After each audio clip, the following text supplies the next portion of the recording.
Okay, I think we're going to get started here on the second portion. You should have a copy of my slides there. I don't think I introduced myself before.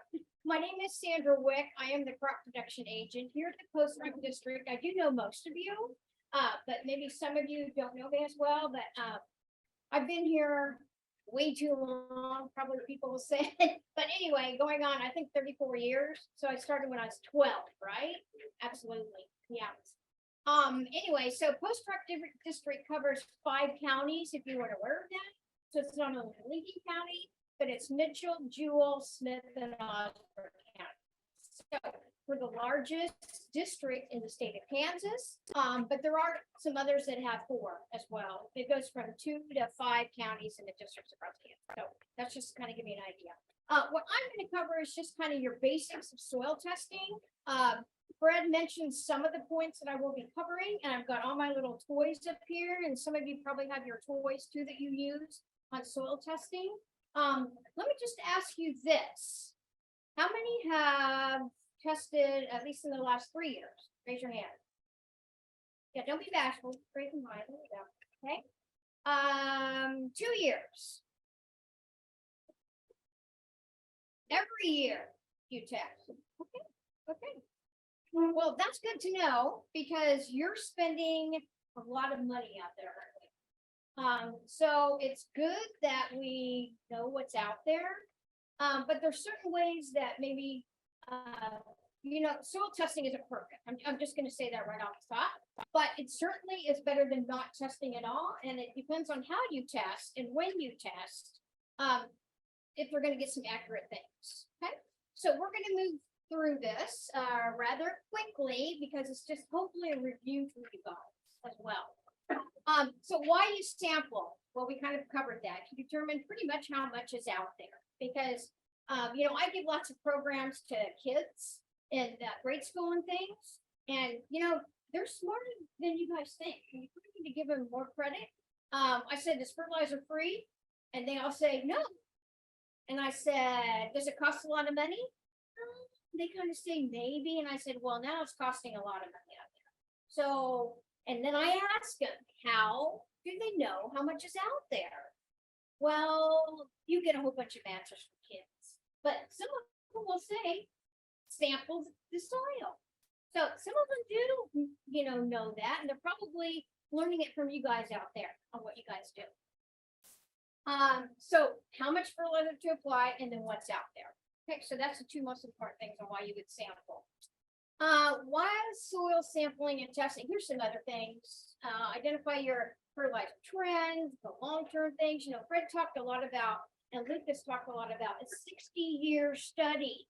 Okay, that's a long time, isn't it? But that's what you guys need to look at these long-term things and how that affects what you do out there. Probability of some fertilizer responses, and this is for phosphorus, and this was done at Belleville or Scandia. Remember what Fred said? Phosphorus is one of your immobile nutrients. It takes a long time for that to move down the soil profile. So this kind of gives you an example of the response that you might get from phosphorus that you apply, depending on what your levels are that come back. So as you can see here, if you have a p-test of less than 5, your probability of that response is probably pretty good, 85 to 100%. So if you don't test it and you just guess out there and put on your 25, 30 pounds of phosphorus and you're up, over 30 pounds, you're only going to get maybe at the most 10% response. So just knowing this information alone, just on this one nutrient, is going to help you on the importance of soil testing and how that can help you in determining what you need to be doing out there. Okay, like I said, soil testing is not always perfect. Okay, so here's some things that can happen. And Fred can probably attest to this because he sees a lot of this in his lab. You probably don't want to take your test and leave it in your pickup for a week. Hopefully, if I would ask you that, none of you would raise your hand. Okay? Not going to ask you to reveal any of your soil testing things on how you do, but it can have some variability. Whoops, in your testing, there's a time and when to work those samples. And it does take a little time to get the results back, but it's much better than it was 20 years ago when I started. There was no email then. You had to wait for Uncle Sam in the snail mail, and now it's pretty quick on the turnaround time. So you can't really use that as an excuse of why you're not going to soil test. And some of you, I know we have some co-op people back here. Do you provide that soil testing if they buy nutrients from you? Or do they still have to pay for that? They still pay. Okay. But do you guys go out and take the samples for them? Oh, okay. So that's part of it, because I don't know about you. Trying to get this probe in the ground more than 12 inches this last year is almost impossible. Do you guys have hydraulic things that you use? No, you still use this. Okay. So sometimes that can be a little difficult. This one may be a little easier because it's got a step on it. But somebody noticed this too. This was returned to me, and it's got a weld right here on where somebody welded that back together. At least they fixed it, and they didn't bring it back to me broken. And it hasn't broken yet, so they must have gotten a good weld and good penetration on that. And what tests are needed? So we're going to go through that. So what we're going to go through here is a proper sampling, taking soil samples, and then the sampling depths. Because, you know, it depends on those nutrients, whether it's mobile or whether it's immobile on the depths that you're going to be taking.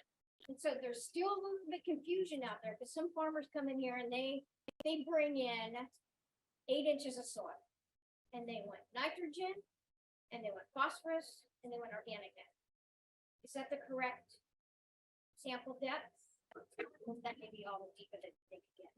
But I'm going to show you some sampling depths and what that might make a difference. So, just like with everything else, you need to try to be consistent on what your soil depths are. Okay.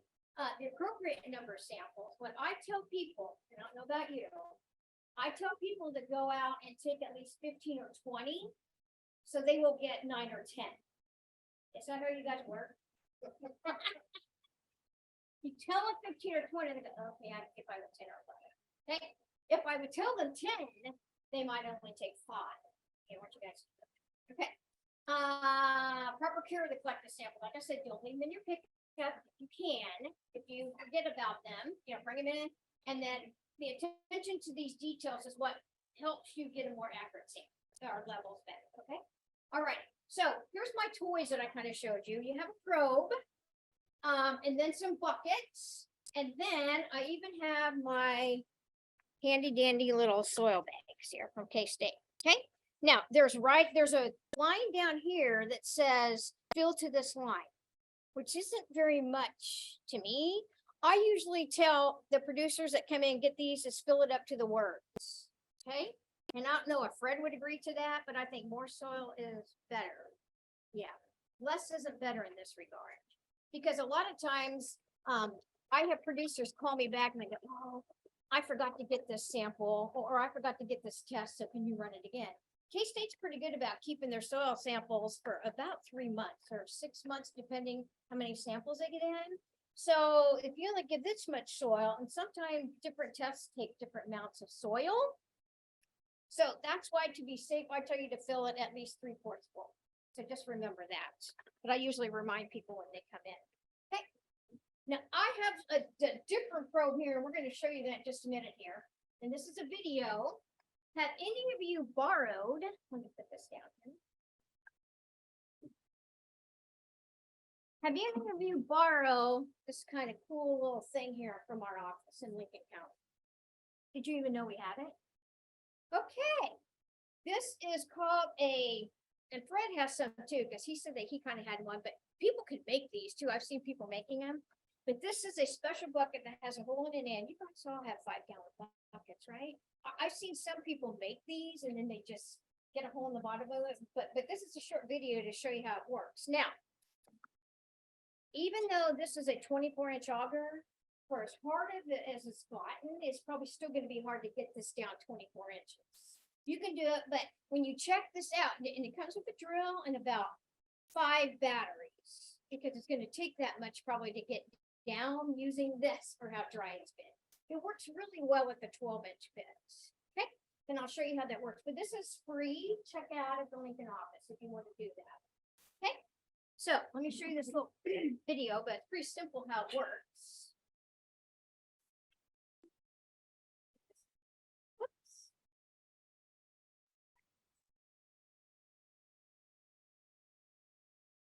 I may not be able to get this to work.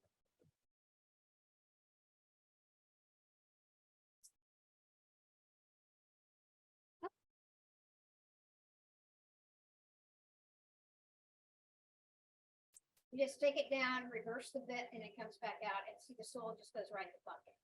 So it doesn't take as much labor anyway on my part, and that was my husband, by the way, he was my partner in crime, but yeah, I get him to do all that for me, so. All righty. Okay, so here, if you don't remember anything else, this is in your slide, in your paper, here's the recommended depths, okay? 0 to 6 inches is your immobile nutrients, okay? So we've got your pH, your phos, or not, yes, and your potassium, your zinc, your iron, and your boron. So that would be your 0 to 6 inches.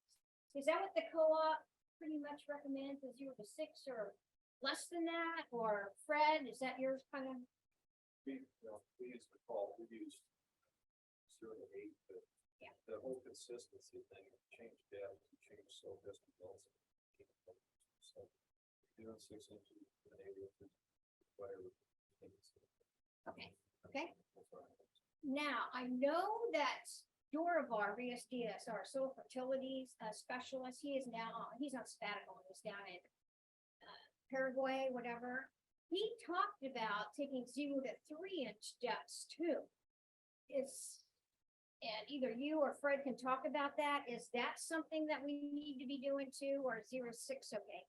Well, I was mentioning spot checks. Yes. You don't want to take your regular depth, maintain the history, but Okay.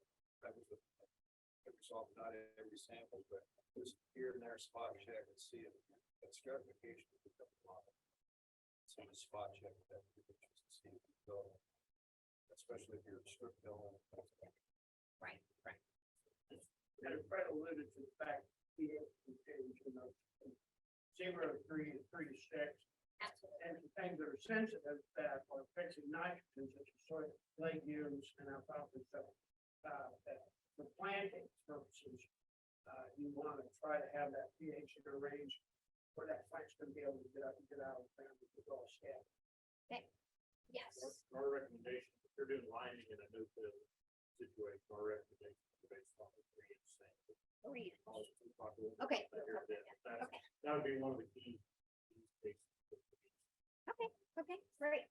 And let's see, and then 24 inches is your nitrate, your chloride, and your sulfur. Now, some people interpret this 0 to 24 as saying, well, 10 inches then would work, because you're saying 0 to 24 inches. So what I've recommended to Dorivar is, why don't you put 18 to 24 inches there instead of 0 to 24. I don't know how you guys interpret it, but so I will have producers come in and they will bring in a 10 inch sample and they want everything. Okay, so they could do that. So anyway, they bring in a 10 inch sample one and they want package 1, which would be pH, phosphorus, and potassium, and they want nitrates too. Okay. They could do that. The only thing that K-State does, and Lucas can correct me if I'm wrong, if you don't bring in a really deep sample, they assign your sample a default value. And so they give you that default value of the nitrogen that's there. So it may be what yours is and it may not be. Is that kind of correct, Lucas, if you only have one sample? Yeah, if you only submit a shallow sample. 10 inch, let's say. Or less, 6. We're gonna assume there's 30 pounds of profile. Our Yes. system is full of rock. Yes. And so, but you gotta put something. Yes. So, and it's back to the deal about depth, so we often get questions, well, can't quite get it to 24 inches or whatever. The key thing is get it as deep as you can. Yes. And make sure, and this is true regardless who you're sending it to, make sure you actually on the form fill out what depth it's to, because in the lab, we're determining a concentration part per million. like in the case of nitrogen, in order to get that to pounds, we gotta multiply that by some depth. And so we need to know what the depth is that actually came from, otherwise our estimate is gonna be. Yes. Does that vary by crop?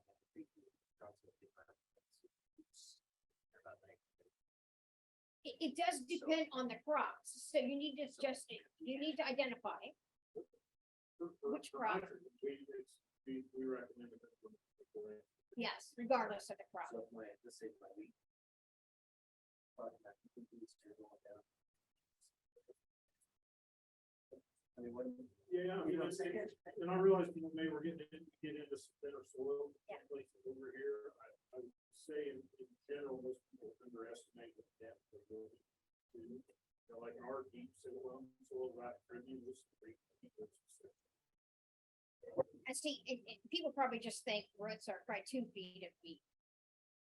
So Lucas, you think there's a reason to for it to be the village? Where you're Well, really so I mean, we're trying to. Right.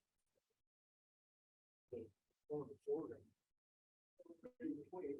We, that or sorghum, and not really basically anything else. That's one of the differentiations I just generally make when I talk about whether the private crop or the ground. Well, I mean, well, but even there, I think, you know, it's hot and it's. Well, that's true. You know, you go, there's other places that you can get into crops that are a little. Production or potato production or recreation on the side of actually 40 years.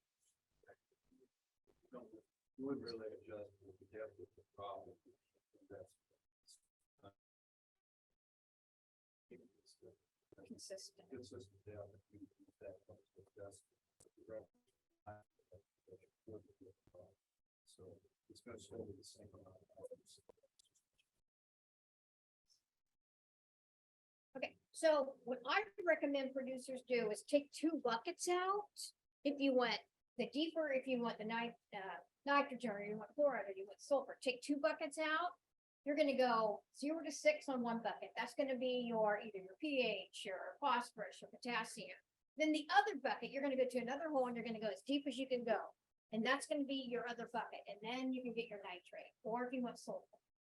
But have 2 different buckets out there and 2 different things, because what also happens is people will go 0 to 6 inches, and then they'll go down in that same hole, and then they'll get 8 to 12, 8 to wherever deep. K-State doesn't really, and I don't know about Servitech, but then they would have to add those 2 things together, and I don't know if that's very accurate. That's. Okay, add them together. Okay, You would actually, the second sample would be 6. yes. Yeah, so you can do it that way too, or you can do it whichever way, but you really need to have 2 different samples in the different depths if you can. Okay, so then let's talk about where in the field and when to take it. And this kind of tells the different types of soil sampling, and you probably do this well, but you can do it randomly. Okay, if you have a pretty good, consistent, no variability in your fields. You can do systematic, you follow some sort of a pattern to cover all the fields. Remember, I told you to take about 20 samples, and that's in a 40-acre field. I think it's kind of the standard. So lots of you are sampling more than 40 acres, okay? So ideally, you would want probably more than 20 samples, but at least if you drive around, and you can get stratified, which is, you know, if you have one part of your field that's terrible and never produces very good, or if you've got another part of your field that very high yielding, then you may want to take 2 separate samples, okay? Or you can mix them all together, and I've had people do that. So it's kind of however you want to do it, how many samples that you want to take. All right, when to sample. Sampling actually can take place any time of the year. However, it's best to sample a field, be consistent. Remember, Fred keeps talking about if you're going to use this on a long-term basis and to, you know, get trends for your field, you probably want to take it at the same time. Or the last one they're waiting a minimum of 30 days to sample after you know, fertilize or lime or sulfur. Is that's minimum of 30 days. And you may want to go a little bit longer than that. Okay. When to take your sample? This is for nitrogen, sulfur, chloride. For corn and sorghum, probably late in the winter, early in the spring is ideal. So I've had a lot of you bring in samples right now, through K-State or through your co-op or whatever. It's not, I don't care that you don't use K-State, just get it soil test done. For wheat, just before planting in the fall. That Lucas talked about, for beans, you're not really concerned about nitrogen, but maybe just for environmental monitoring or something. So there'll be some other samples for soybeans. Okay, we talked about this number of cores. So I think we pretty much already covered that. How often? A lot of you said you took it every year. Some of you every 2 to 4 years. Every 2 to 4 years or every rotation is kind of just the standard or maybe a minimum that you may want to do it. If you're having problems with your field, you may want to just sample those problem areas. Just so maybe you can pick a little bit of variable rate. How many of you are doing variable rate application for your fertilizer? Anybody in here? Back there, and you're from Ellsworth Co-op, right? Okay. So, and I don't know if Lucas or anybody's going to be talking about variable rate, but I know it's been around for quite a while. But those producers who have been doing it for a while, that's fine. That's fine. But if it's going to be pretty costly probably to adjust or change your equipment, and some people don't want to put that capital into their equipment budget. Or every year to develop some sort of a history. Yes. In my experience, a lot of times we think fertilizer, we think nitrogen. And one of the things I think of is to soil test ahead of alfalfa, because it's always going to be, especially potassium, that is phosphorus. Exactly. And sulfur, everything needs more storage. Exactly. A lot of times we make assumptions, even a composite soil test can enlighten us. Right. And know your levels in your area. When producers bring it in, when I get the sample back, or when I send the results back, I just don't give them the results. I kind of give them a little explanation for it. We're really, really high up here in potassium, really high. In Northeast Kansas, it's just the opposite of Vermont. So as long as you know that, and that's what I kind of put in my information through the sent that. Okay. So this kind of gives you, and this is some work that Barney Gordon did. He was at Scandia and Belleville for a long time, and now Scott Gill, I need to introduce him too. He's the agronomist in charge. So wave your hat back there, Scott. He's our agronomist in charge of the Scandia and Belleville field. So I wanted to introduce him too. So is this going on your 3rd year, Scott? 2nd year? It might be his 3rd year. So this kind of gives you some history here. It's a soil P changes over time. This is with phosphorus. This will be the red bar right here. You're adding about 30 pounds of phosphorus, so it stays fairly consistent. I mean, it's going to drop off some, but this is with no phosphorus. So you see how eventually over, 40 years, how your phosphorus levels can drop, but it's not as fast as some of your other levels that we have. Okay, so how to prepare your sample. We have, like I said, these nice little bags here. So most people that come in are producers. They come in and get the information sheet, and then we give them these bags. Some of them just bring them in their buckets, and that's fine too. We can transfer it to the bags, and that's fine. Do not try to dry them in the microwave. You don't need to do that. K-State dries them. I've had some pretty cloddy soil samples that have come in. I mean, big chunks. And I think K-State grinds them down so they can test those. So you don't have to worry about grinding them down or anything. So it says no microwave. So you need to remember that as well. Don't try to be scientific. Okay. There's some tests that are really not useful in Kansas. And is it because that we don't have the calibration things for them, Lucas? Is that why they're not useful in Kansas? I mean, currently we're talking such trace level. Okay. This is more black. Okay. Contract is correct. Some of these like copper, manganese, we're talking such trace levels that there's no way it's actually getting reliable values out of that. Brain P2 is one that we catch some discussion on because my opinion is the operating that. A lot of people like to use it to sell various products.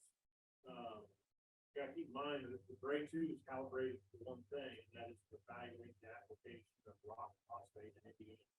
That's essentially what it helps do, and it's a lot of good effect. Okay, so if I have every once in a while, and I have to question, because every once in a while, I have producers come in and they order a CEC. So I have to kind of ask them, what is your intent? Why do you need that? What are you really looking for? So, yeah, so just remember kind of these tests. Here's the ones that are useful. So you guys have seen all of these, and we've talked about these. Here's your nitrogen, your SPOS. Here's your potassium, your zinc, your chloride, your pH. So all of these organic matter that Fred talked a lot about organic matter. Okay, if you do test a K-state, here's kind of the form that you get back and what it looks like. I just wanted to kind of show you this. I usually explain this when I email it back to you, but here would be the results. And it will tell you if it's supposed to be in parts per million or percent or whatever your levels are here. And then it will give you some recommendations down here. You have to provide what crop it is and what your yield goal is here. And then based on this information is how they come up with your recommendations. And it would be down here on the bottom, and it would be in pounds per acre, and it just goes through each of the different nutrients that you ask for. So it's really easy to read. But if you have any questions, give me a call in our office. I just wanted to show you that that's what it looks like. I believe that they're working on this, Lucas, and you can tell me if I'm wrong. I think they're working on this to update this publication. So once this comes out, but I usually send this out too with all the people who send in your tests, and this kind of explains how we come up with those interpretations, how we come up with the levels. It gives you long formulas that are about 12 inches long on how it works into that. So it kind of gives you an idea, kind of understanding where the recommendations come from and how they do that. So just in summary here, remember you need to take a representative sample and you need to stay consistent. Those are kind of two important things. Soil depth is very important. Remember, your mobile nutrients will be the deeper sample, or at least 18 if you can go as deep as you can go. Your immobile nutrients would be 0 to 6 inches, most likely. 3 might come into play some. Take a lot of pores, okay? The more you get, the better off you're probably going to be if it's a very large field. Then we talked about profile nitrogen too. Yield goal is really important too. So be realistic on on that sheet, on that form that you fill out, you have to give a yield goal and you have to give your crop.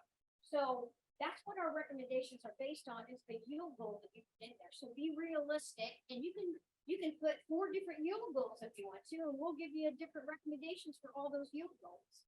So as many as you want. And then there's the depths again that we talked about, 0 to 6 or 0 to 24.